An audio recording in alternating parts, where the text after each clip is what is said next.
Bismillahirrahmanirrahim. Assalamualaikum warahmatullahi wabarakatuh. Selamat Waalaikumsalam. siang dan salam sejahtera bagi kita semua. Yang terhormat dosen pembahas pertama, Bapak Dr. Mohzenuddin SH SHIM Hum. Yang terhormat dosen pembahas kedua, Bapak Dr. Slamet Suhartono SHMH. Yang terhormat Promovendus atas nama Isnina Khalifiyah Widi, yang kami hormati seluruh hadirin peserta seminar hasil yang hadir dalam ruang virtual pada siang hari ini yang berbahagia. Alhamdulillahirrabbilalamin, puji syukur kepada Tuhan Yang Maha Esa, atas berkat rahmat dan karunia-Nya, kita dapat berkumpul dalam jaringan pada hari ini, hari Selasa 19 Juli 2022, dalam acara seminar hasil penelitian tesis atas nama Isnina Khalifiyah Widi NPM 720810081 dengan judul Analisis Yuridis Penegakan Protokol Kesehatan pada Masa Pandemi COVID-19. Bapak Ibu hadirin yang kami hormati, marilah kita buka acara ini dengan bacaan basmalah. Bismillahirrahmanirrahim.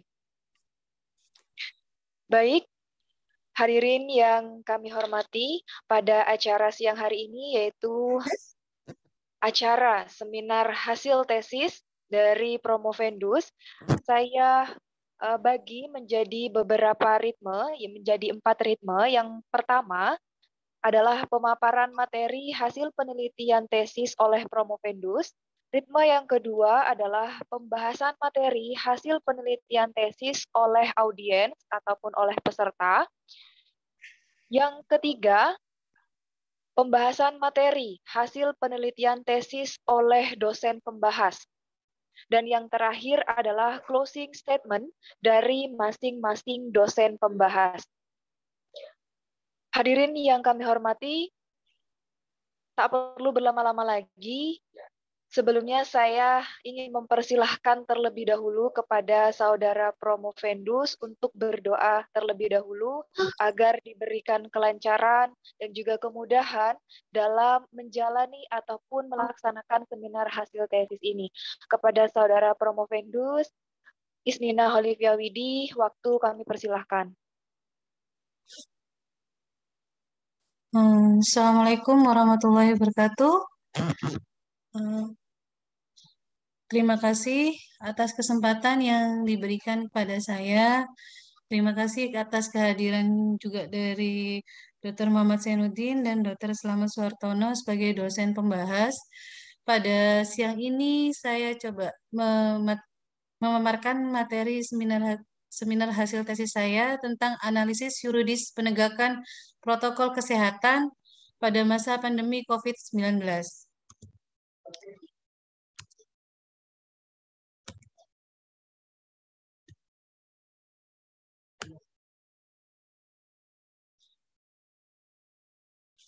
Latar belakang permasalahan dari tesis ini yang seperti kita ketahui bersama, COVID-19 muncul pada akhir tahun 2019 di Wuhan, Cina, dan menyebar salah satunya ke Indonesia.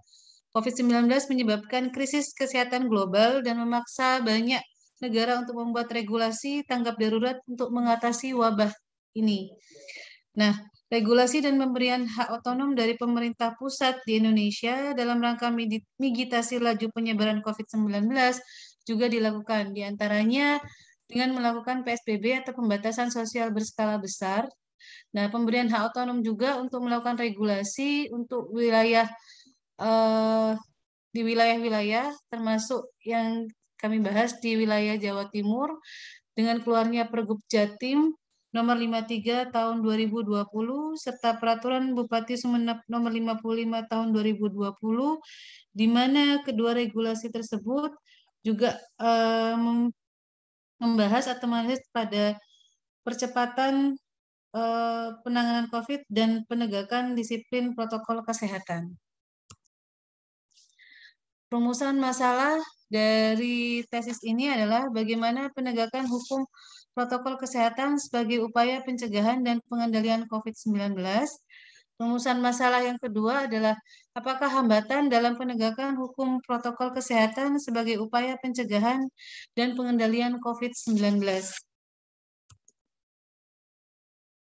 Metodologi penelitiannya yaitu pendekatan masalahnya melalui pendekatan perundang-undangan atau statute approach.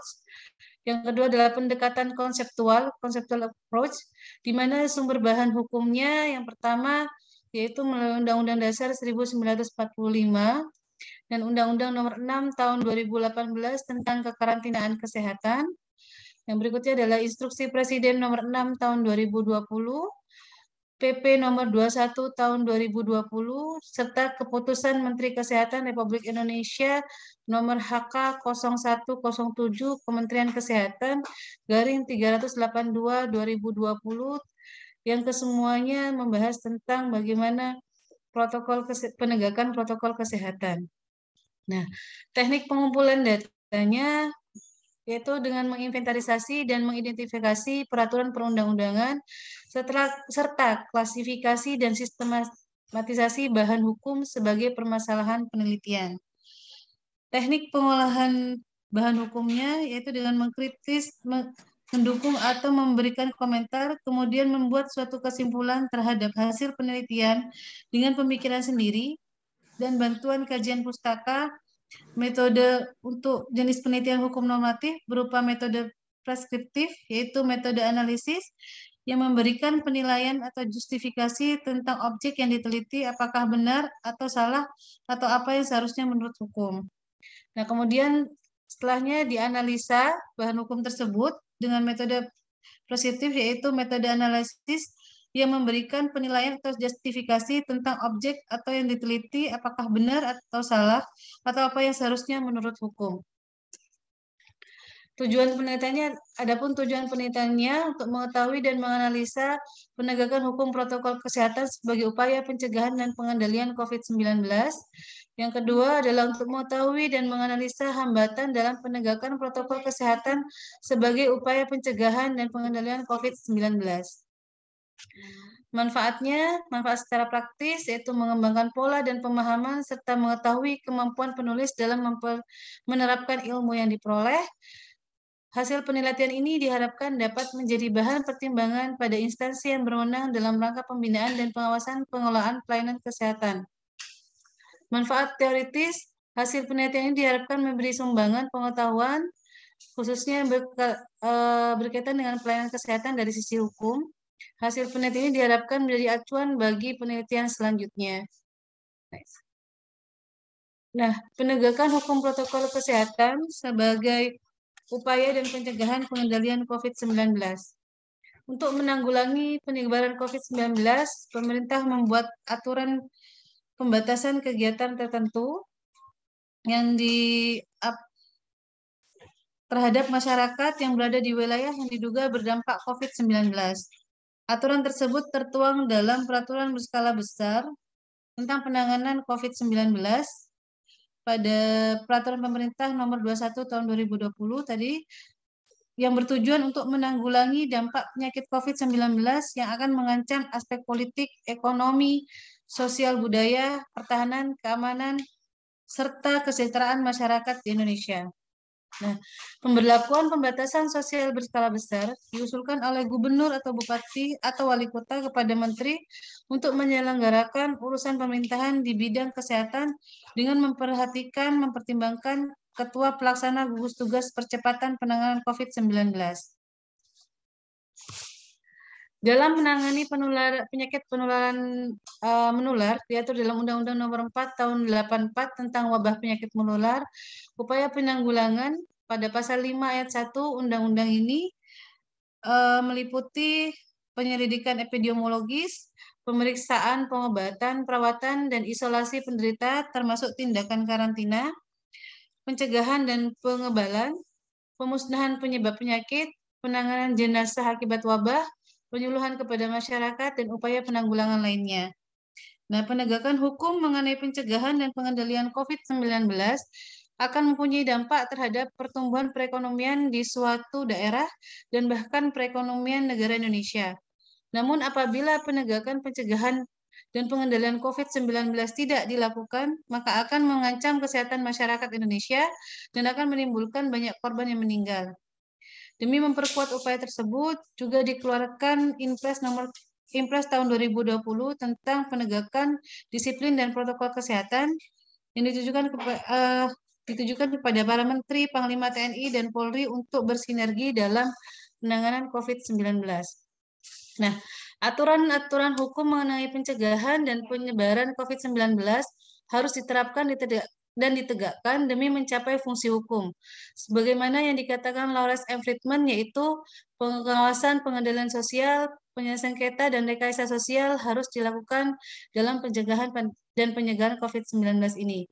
Ada 3 aspek yang perlu diperhatikan dalam penegakan hukum mengenai pencegahan dan pengendalian COVID-19, yaitu penegakan hukum bertujuan untuk penanggulangan kejahatan, maka diperlukan perlindungan bagi masyarakat dari berbagai antisosial yang dapat merugikan dan membahayakan masyarakat. Nah, penegakan hukum juga bertujuan untuk memperbaiki dan berusaha mengubah tingkah laku yang tadinya buruk menjadi baik, patuh pada hukum dan berguna dalam masyarakat, maka diperlukan perlindungan bagi masyarakat dari seorang yang memiliki sifat berbahaya. Penegakan hukum juga bertujuan untuk mencegah terjadinya tindakan sewenang-wenang, maka diperlukan perlindungan bagi masyarakat terhadap penyalahgunaan sanksi atau reaksi dari penegakan hukum maupun dari masyarakat pada umumnya. Nah, hambatan dalam penegakan hukum protokol kesehatan sebagai upaya pengendalian dan pencegahan COVID-19, yaitu di mana kesadaran hukum dan ketaatan hukum merupakan 2 hal yang sangat menentukan efektif atau tidaknya pelaksanaan perundang-undangan atau aturan hukum dalam masyarakat. Kesadaran hukum, ketaatan hukum, dan efektivitas perundang-undangan adalah 3 unsur yang saling berhubungan. Sering banyak orang itu mencampur adukan antara kesadaran hukum dan ketaatan hukum, padahal keduanya sangat erat hubungannya namun tidak persis sama. Kedua unsur ini memang sangat menentukan efektif atau tidaknya pelaksanaan perundang-undangan dalam masyarakat. Masalah kesadaran hukum memang merupakan salah satu objek kajian yang penting bagi efektivitas suatu undang-undang. Sering disebutkan bahwa hukum haruslah sesuai dengan kesadaran hukum masyarakat. Artinya hukum tersebut haruslah mengikuti kehendak dari masyarakat. Di samping hukum yang baik adalah hukum yang sesuai dengan perasaan hukum manusia. Sekian presentasi dari saya. Terima kasih banyak. Wabillahi taufiq wal hidayah. Assalamualaikum warahmatullahi wabarakatuh. Waalaikumsalam warahmatullahi wabarakatuh. Diucapkan terima kasih kepada Saudara Promovendus atas pemaparan materi hasil penelitian tesisnya. Dan tahap selanjutnya yaitu pembahasan materi hasil penelitian tesis oleh peserta seminar ataupun oleh audiens. Kesempatan pertama saya berikan kepada seluruh rekan-rekan mahasiswa Pasca Sarjana Universitas Wiraraja yang ingin mengajukan pertanyaan dan ingin memberikan sumbangsih ataupun perbaikan terhadap hasil penelitian tesis dari Promovendus, saya persilahkan. Silahkan untuk raise hand ataupun open mic. Silahkan teman-teman yang ingin bertanya, mengklarifikasi, dan memberikan masukan kepada saudara Promovendus, saya persilahkan.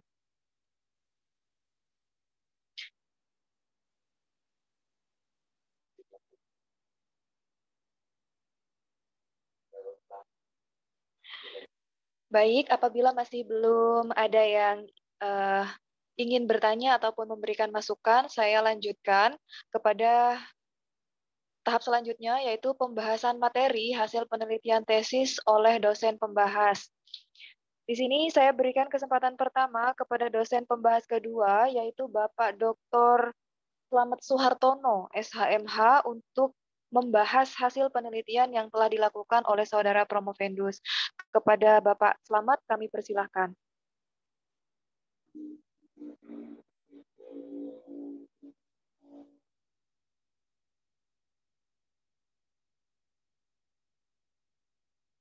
Halo Pak Slamet. Ya, terima kasih. Selamat siang juga. Ya, halo Pak. Oke Pak, monggo dipersilahkan Pak. Ya. Monggo. Oke, selamat siang Dr. Z yang saya hormati, juga para mahasiswa yang hadir dan juga Mbak apa namanya sini tadi? Mbak, Isnina. siapa namanya? Mbak Isnina. Isnina. Ya. Oke. Assalamualaikum warahmatullahi wabarakatuh. Waalaikumsalam warahmatullahi wabarakatuh. Tadi permasalahannya pertama tadi jalan soalnya. Halo. Oh iya Bapak. Permasalahan ataupun rumusan permasalahan pertama, Dok. Permasalahan Bisa tadi apa? Bagaimanakah penegakan hukum protokol kesehatan sebagai upaya pencegahan dan pengendalian COVID-19? Nah, yang mungkin perlu dipahami lebih dulu ya, kalau bicara masalah penegakan hukum, ya itu apakah ketentuan mengenai protokol itu sudah merupakan produk hukum? Ya. Kalau memang sudah, ya tentu akan bicara masalah penegakan hukum. Nah, kalau penegakan hukum itu tentu berkaitan dengan efektivitas, ya efektivitas norma perundang-undangan yang berkaitan dengan COVID-19 kan begitu ya mestinya. Nah, kalau bicara masalah efektivitas tentu harus mengukur sejauh mana masyarakat itu taat pada norma, taat pada kaidah-kaidah yang berkaitan dengan protokol kesehatan. Yang kemarin masih menjadi perdebatan apakah protokol kesehatan itu norma hukum ataukah sekedar kebijakan. Kan nanti kalau bicara masalah efektivitas tentu harus mengukur parameter apa yang digunakan, ya apakah efektif apa tidak kan begitu nanti hasilnya. Ya kalau penegakan kan mesti lebih ke tataran empiris, ya. Karena kalau bicaranya masalah penegakan tentu akan melihat sejauh mana masyarakat itu mentaati aturan atau kaidah-kaidah yang berkaitan dengan protokol kesehatan. Nah, kalau menggunakan teorinya Alan Friedman, ada legal structure, legal substance, legal cultural, ya tentu nanti Mbak Nina harus coba di antara tiga itu manakah yang paling dominan menjadi penghambat atau justru menjadi pensukses ya ditaatinya protokol kesehatan. Ya, di antara tiga yaitu ada legal structure, legal substance, dan legal cultural tadi ya, Dari sisi legal structure, sejauh manakah aparatur pemerintah, ya penyelenggara negara dan lain-lain itu mampu memberikan motivasi kepada masyarakat untuk mentaati protokol kesehatan. Ya tentu harus dipahami dulu apakah di Sumeneb itu efektif apa tidak. Ya tentu kalau efektif apa tidak kan bicara masalah persentase, jumlah yang harus taat berapa, yang tidak taat berapa, ini yang agak sulit menurut saya. Karena harus ada penelitian empiris ya toh, kalau itu bicara masalah efektivitas. Tapi kalau bicara masalah normatif itu bicara masalah mungkin legal substance-nya ya toh.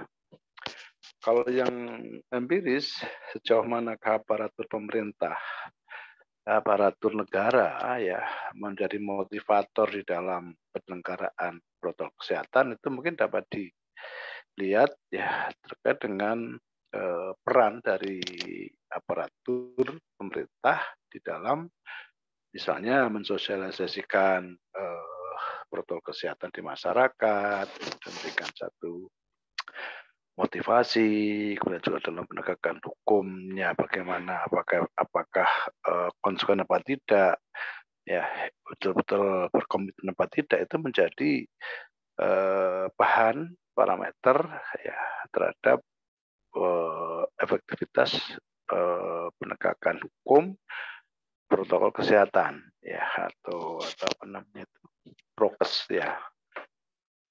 Nah, kalau bicara masalah substance ya, masalah substance itu masalah substansi hukum ya. Sejauh manakah peraturan terkait dengan prokes itu dapat dilaksanakan, ya. Artinya apakah ada benturan hukum dengan ketentuan yang lain, misalnya apakah secara substansi, ya, norma protokol kesehatan sudah memenuhi syarat untuk dikatakan sebagai norma hukum sehingga layak untuk ditegakkan dan dipatuhi masyarakat. Ya, ini kan kemarin masih ramai dibicarakan, tapi tentu Mbak Sina juga saya rasa punya pendapat dan argumen, ya, untuk mengatakan itu.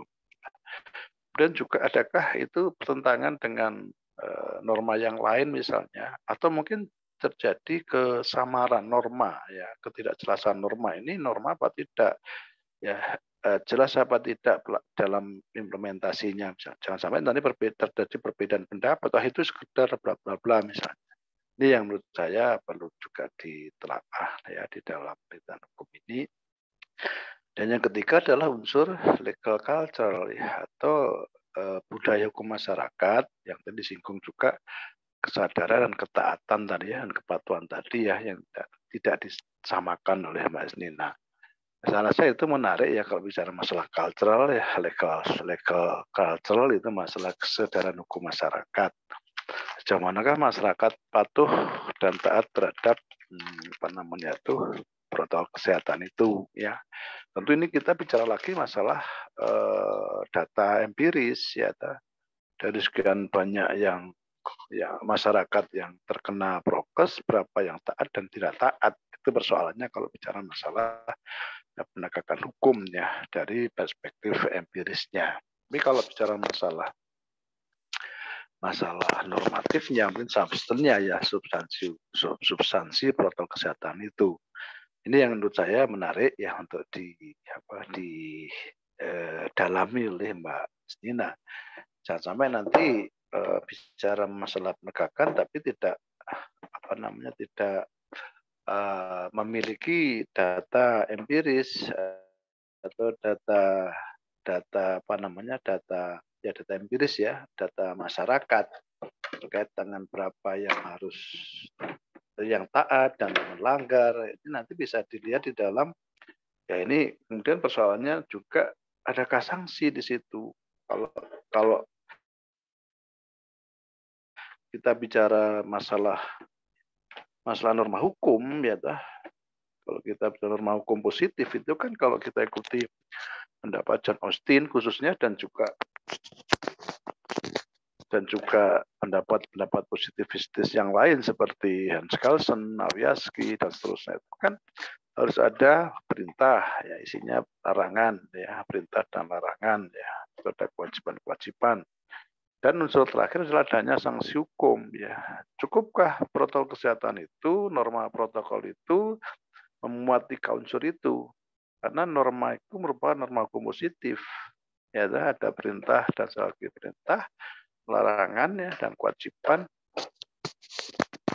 dan disertai dengan sanksi. Apa sanksinya ketika ada pelanggaran protokol kesehatan? Ya kan, apakah itu dikenakan sanksi pidana misalnya, atau sekedar sanksi sosial misalnya. Ini harus ada unsur sanksi itu. Ya, ini kalau mau bicara masalah efektivitas atau penegakan hukum, karena penegakan hukum bicara masalah efektivitas. Ya. Tentu kalau kita bicara masalah sanksi, kita coba dipahami dalam Perbup tadi, ya, termasuk Perbup tadi dan juga satu lagi tadi.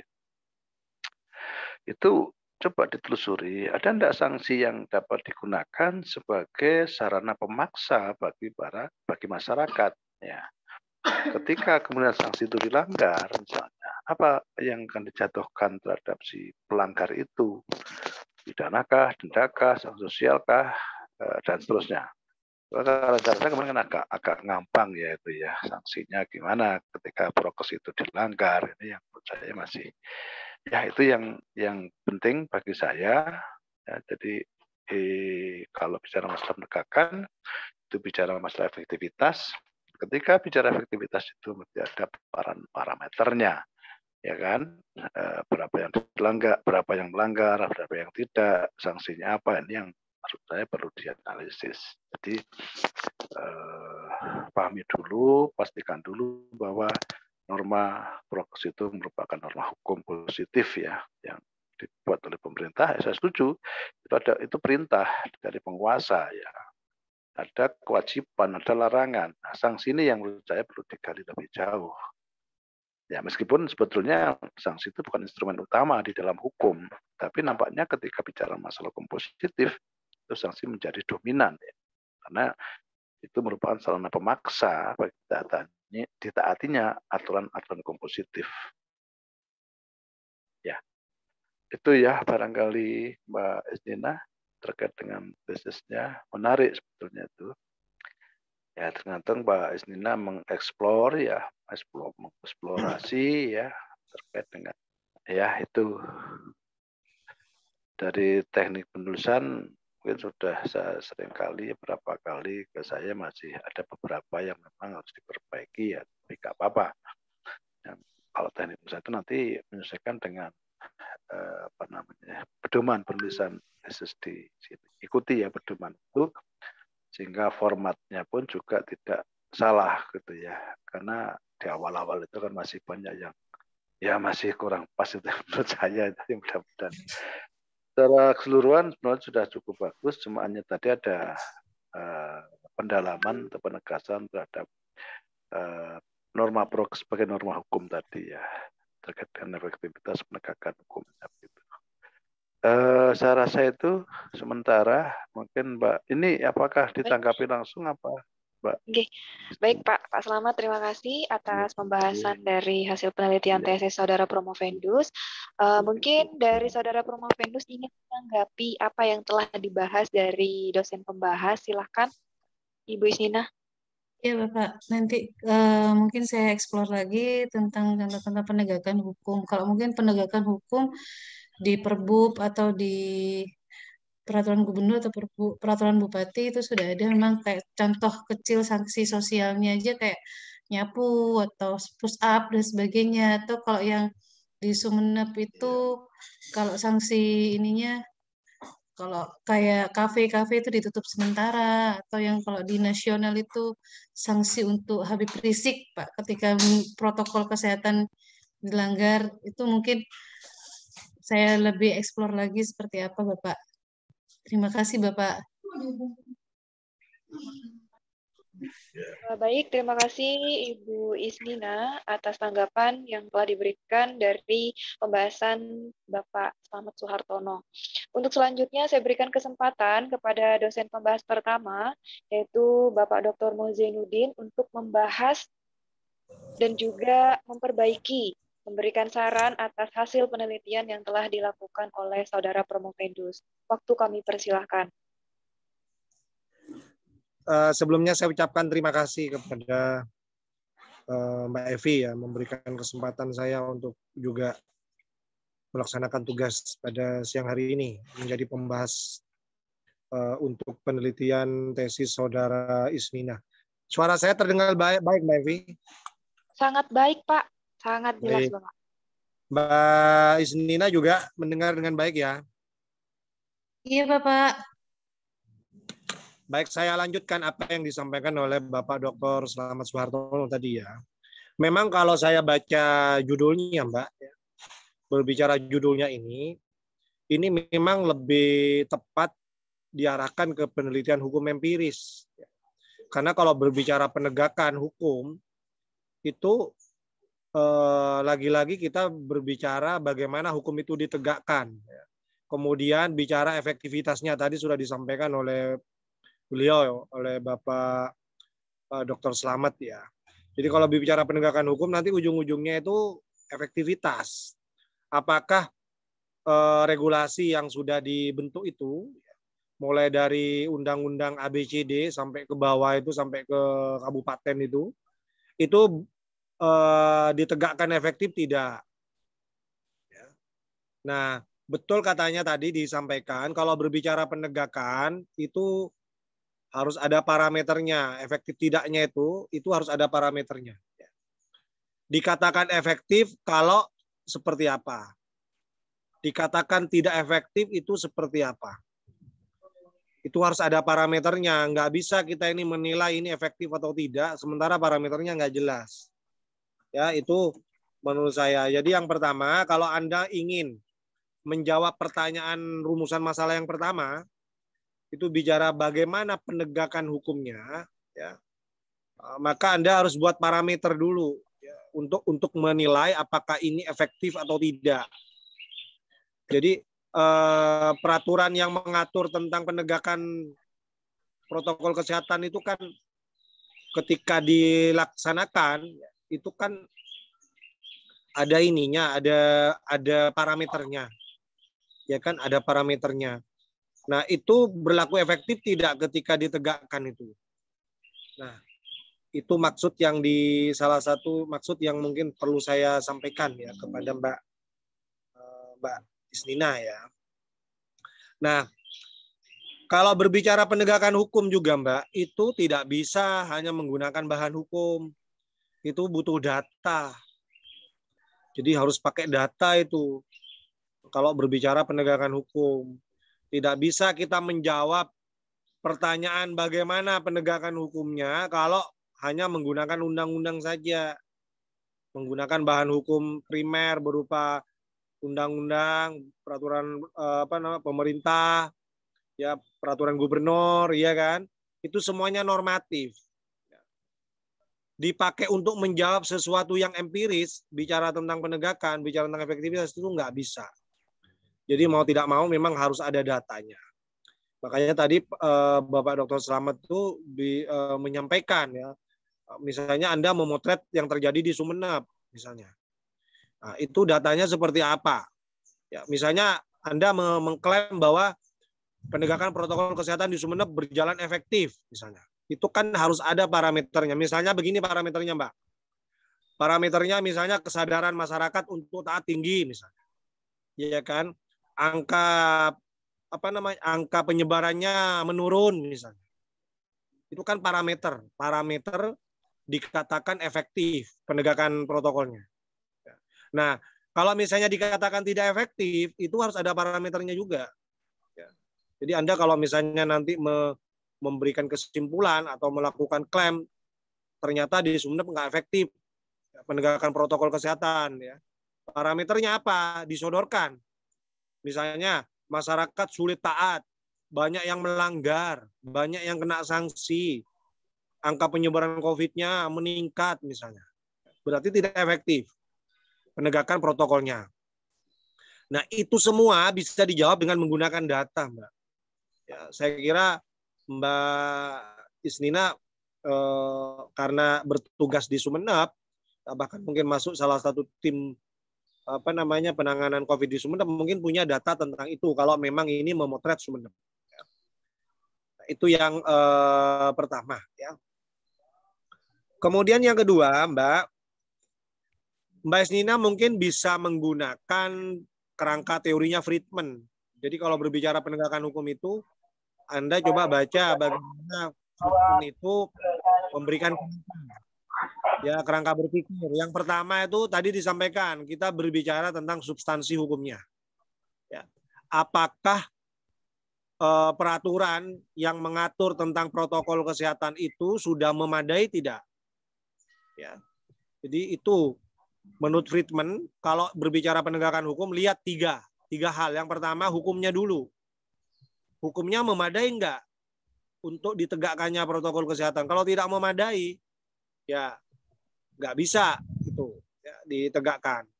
Kemudian yang kedua, berbicara tentang legal structure-nya.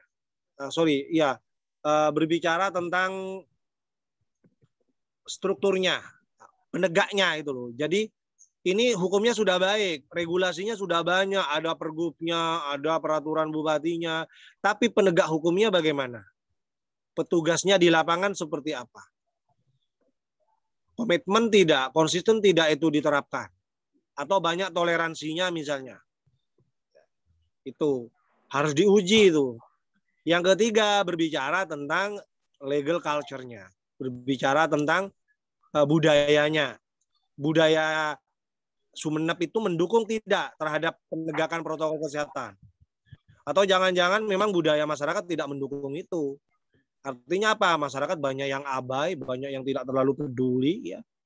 Ya kan, bahkan ada yang mengatakan walah sudah nggak usah terlalu ribet-ribet, biar nanti itu namanya wabah itu nanti hilang sendiri misalnya ya. Ini kan kebiasaan culture yang tidak mendukung terhadap penegakan protokol kesehatan kalau sudah ada budaya yang model-model seperti itu. Ya. Jadi mungkin Mbak Isnina bisa melihat dari kerangkanya Friedman itu. Jadi yang pertama tentang substansi hukumnya, kemudian yang kedua penegak hukumnya, yang ketiga itu budaya hukumnya. Ya. Mungkin bisa dilihat dari tiga itu ya, kalau ingin membahas tentang penegakan hukum protokol kesehatan. Nah, itu masukan dari saya. Kemudian berikutnya Mbak, saya apa salah baca Mbak ya, di buku pedoman itu tesis itu ditentukan paling tidak 80 halaman ya. Ini masih 63 halaman, tapi masih ada waktu lah untuk misalnya nanti ditambah bagian-bagian terutama di bagian pembahasan. Di bagian pembahasan itu saya melihat masih kurang ya. Mungkin perlu ditambah halamannya sehingga bagian inti, karena bagian pembahasan itu kan bagian inti itu ya, itu harus tebal, harus lebih tebal daripada bagian yang lain. Ibarat anatomi tubuh manusia, ya. Kalau misalnya badannya lebih kecil dari lehernya, dari tangannya itu kan tidak bagus ya. Jadi memang bagian inti, bagian pembahasan itu harus lebih tebal daripada bagian yang lain. Jadi mungkin ini perlu ditambah ya, sehingga nanti bisa mencapai 80, tinggal sedikit cuman. Ya, silakan nanti ditambahkan lagi. Itu tambahan dari saya, Mbak Isnina ya. Kemudian saya pengen tahu Mbak tentang jawaban terhadap rumusan masalah yang pertama. Ya. Bagaimana penegakan hukum protokol kesehatan? Nah itu jawabannya Mbak, nanti di kesimpulan itu dijawab. Jadi penegakan hukum protokol kesehatan misalnya berjalan efektif karena terpenuhi parameternya, yaitu kesadaran masyarakat meningkat, kemudian angka penyebarannya menurun, ya kan? Titik. Jadi seperti itu dijawab. Yang kedua, apa hambatannya? Ini kan yang kedua rumus masalah yang kedua itu bagaimana hambatannya? Langsung dijawab.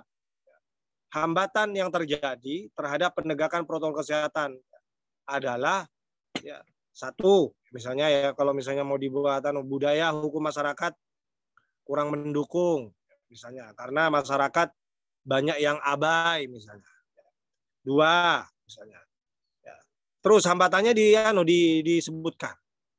Sehingga kesimpulan itu menjawab permasalahan. Itu. Ya. Saya melihat di sini masih belum menjawab permasalahan ya. Misalnya tadi di sini ada faktor budaya. Ya, kenapa memangnya budaya? Ya. Ini harus dilanjutkan penjelasannya. Ya. Kendalanya faktor budaya. Ya budayanya kenapa gitu? Kok ini menjadi hambatan? Itu kan harus dijelaskan. Ya. Saya kira itu tambahan dari saya melengkapi apa yang disampaikan oleh pembahas kedua tadi. Itu saja mungkin Mbak Evi, sekedar tambahan dari saya. Mungkin ada hal-hal lain yang perlu didiskusikan atau Mbak Isnina ingin memberikan komentar, silahkan. Baik, Bapak, terima kasih diucapkan kepada dosen pembahas pertama.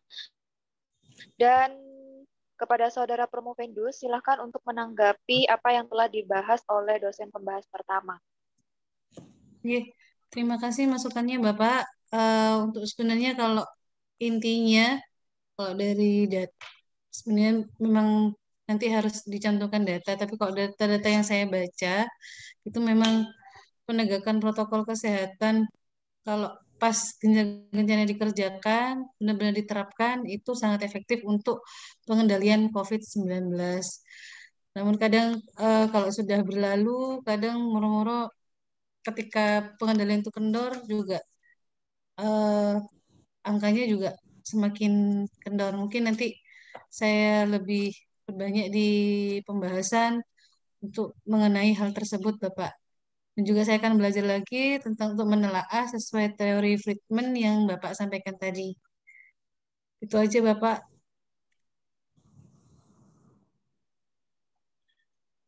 Baik, terima kasih Mbak Isnina sudah merespon apa yang saya Baik, sampaikan terima ya. kasih.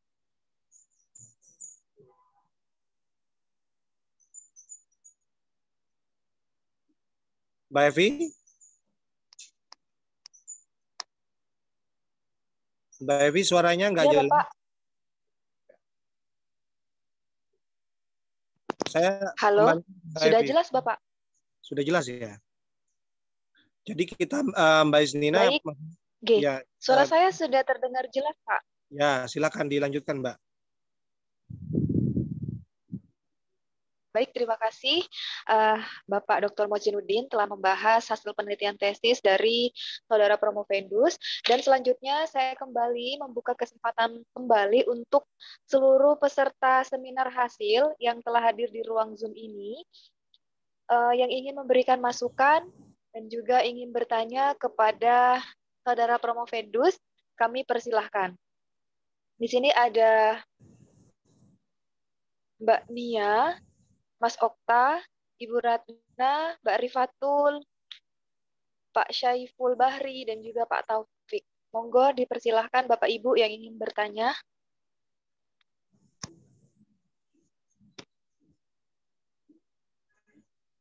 Baik, apabila tidak ada yang ingin bertanya, saya berikan kesempatan kembali kepada Bapak Slamet Soehartono. Mungkin ada yang ingin ditambahkan hasil dari penelitian tesis Saudara Isnina. Monggo, Pak Slamet. Terima kasih Mbak Evi. Jadi apa yang saya sampaikan tadi sudah mewakili sebetulnya apa yang saya inginkan.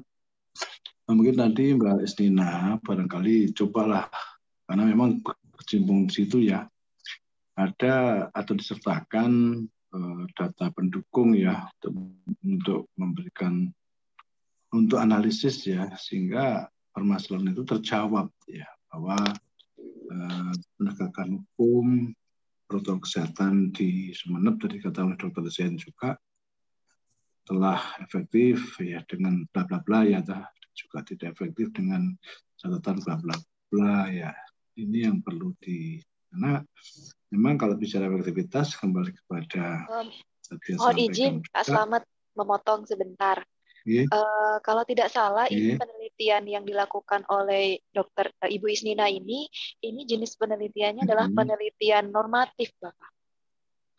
Cuman yang kurang sinkron tadi selalu dibahas efektivitas data, sepertinya itu tidak masuk dalam poin penelitian normatif dan kurang ini Bapak, keluar jalur sudah dari penelitian normatif begitu. Jadi penelitian Dokter Isnina ini lebih diarahkan kemana sebenarnya Pak? Jadi biar Ibu Isnina ini tidak bingung juga memberikan sumber bahan hukumnya itu gitu loh Pak. Iya. Kalau penelitian hukum normatif itu kan bicara masalah satu, konflik norma, dua, masalah norma samar, tiga, masalah kekosongan norma, ya, dan juga keusangan norma, dan juga asas hukum, ya, termasuk teori-teori perbandingan hukum, gitu ya, itu terkait dengan penelitian hukum normatif.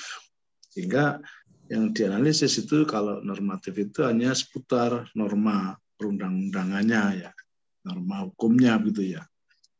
Ketika bicara masalah di Mbak Isnina itu masalah penegakan hukum, kalau yang ingin dicapai itu adalah efektivitas, tentu harus ada dukungan data empiris ya. Ya kalau memang diperlukan hanya pendukung aja, data pendukung. Memang mungkin kalau core-nya tetap di normatif, lebih banyak menganalisis normanya gitu ya. Misalnya ketika disimpulkan atau di datanya itu misalnya tidak efektif, itu persoalannya ada di mana? Tadi saya katakan tadi data apakah di persoalan norma itu. Ya, sehingga banyak yang melanggar misalnya ya, banyak yang tidak patuh, tidak taat. Normanya apa?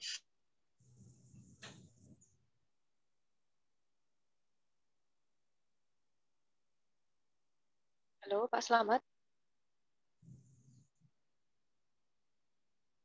Halo, Pak Slamet. Kesan ya. Jadi normanya tidak jelas ini. Normanya tidak menyertakan sanksi sebagai apa namanya itu, sebagai pemaksa gitu ya. Mungkin kelemahannya di situ. Sehingga analisis normanya ada pada kelemahan pada norma protokol itu terletak pada sanksi yang tidak tegas misalnya ya. Kalau misalnya mau dipakai empiris ya, tadi Dr. Jen katakan juga harus ada dukungan data empiris yang betul-betul hasil dari data primer ya dari masyarakat, tapi mungkin terlalu lama kalau itu dilakukan ya. Ya mungkin Mbak Nina memfokuskan pada analisis norma protokol kesehatannya saja barangkali normatif. Kalau data primernya itu sebagai pendukung aja, misalnya di kantornya di Satgas tuh kan tahu tuh kenaikan atau naik turunnya pelanggar sekian misalnya, bisa juga itu ya. Jadi kalau tidak usah bicara masalah kesadaran hukum itu ya mungkin bisa juga ya, tapi yang penting bagi saya dan penelitiannya hukum normatif ya menganalisis normanya. Ya sejauh manakah norma itu betul-betul dapat dipaksakan pelakunya pada masyarakat sehingga masyarakat taat dan patuh terhadap norma itu. Nah, untuk itu maka diperlukan sanksi hukum ya, atau sanksi tadi Mbak Dina tadi katakan ya. Ada sanksi lah maksudnya pemaksa itu. Monggo nanti Pak fokus pada normatifnya, ya data empirisnya pendukung atau dibawa ke empiris dengan catatan harus ada data primer sebagai bahan analisis ya dari masyarakat itu. Mungkin kalau saya lebih difokuskan pada penelitian normatifnya saja ya Mbak, menitik beratkan pada analisis normanya saja. Ya mungkin norma tidak tegas, normanya mungkin masih bisa disimpangi, sanksinya nggak ada misalnya.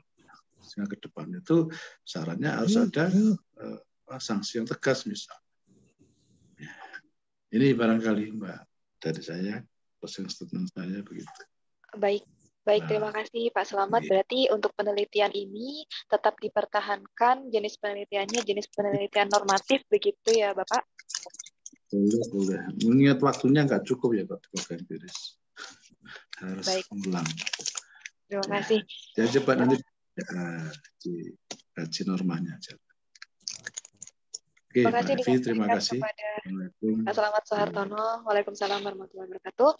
Dan selanjutnya saya berikan kesempatan kepada Bapak Dr. Mohzainuddin untuk memberikan closing statement apabila tidak ada yang ingin bertanya dari teman-teman mahasiswa. Silahkan Bapak. Baik, terima kasih Mbak Evi, dan juga tadi sudah disampaikan oleh Bapak Dr. Slamet ya.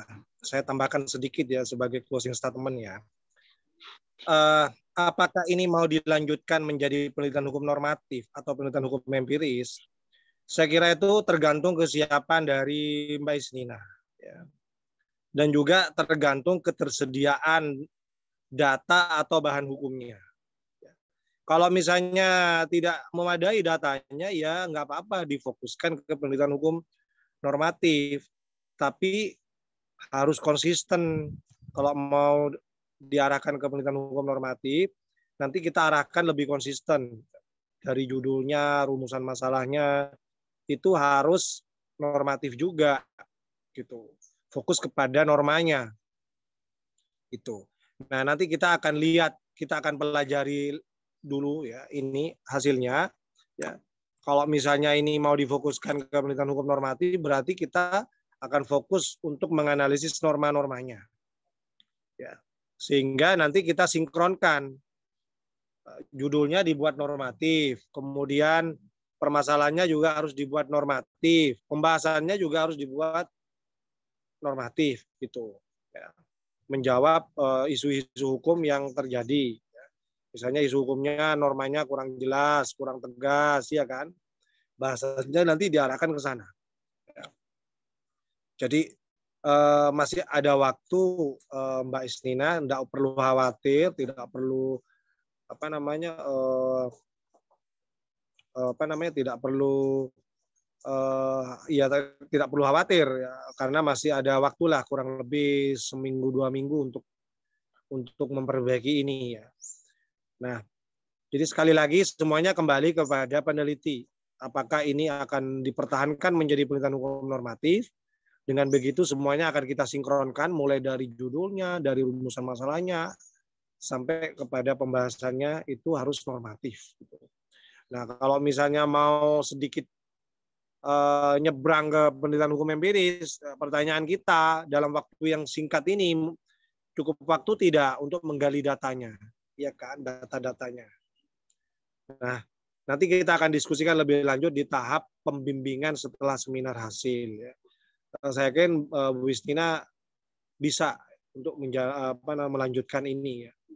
Saya kira itu Bu Evi, closing statement dari saya dan teman-teman semuanya. Terima kasih ya sudah tahu gambaran suasana seminar hasil pada hari ini. Saya kembalikan kepada Mbak Evi. Baik, terima kasih diucapkan kepada Bapak Dr. Muhammad Zainuddin.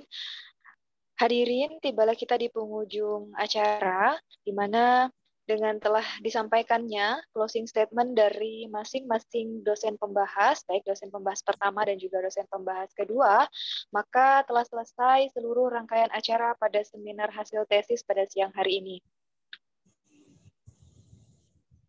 Kami sampaikan terima kasih banyak atas atensi dan kerjasama baiknya bagi seluruh hadirin dan juga kepada saudara Promovendus. Saya ucapkan selamat. Mohon maaf apabila ada kekurangan. Saya Evi Dwi Hasri beserta seluruh tim yang bertugas.